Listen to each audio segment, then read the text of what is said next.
অপূর্ব সাড়া ফেলেছে থেকে শুরু করে রাতের শো সবকটা হাউসফুল যাচ্ছে।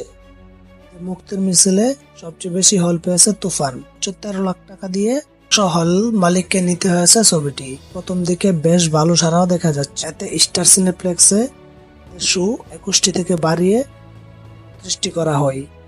দর্শক চাপের জন্য এর দ্বিতীয় দিন থেকে 43টি শো। সিনেমায় নাম ভূমিকায় অভিনয় করেছেন শাকিব খান।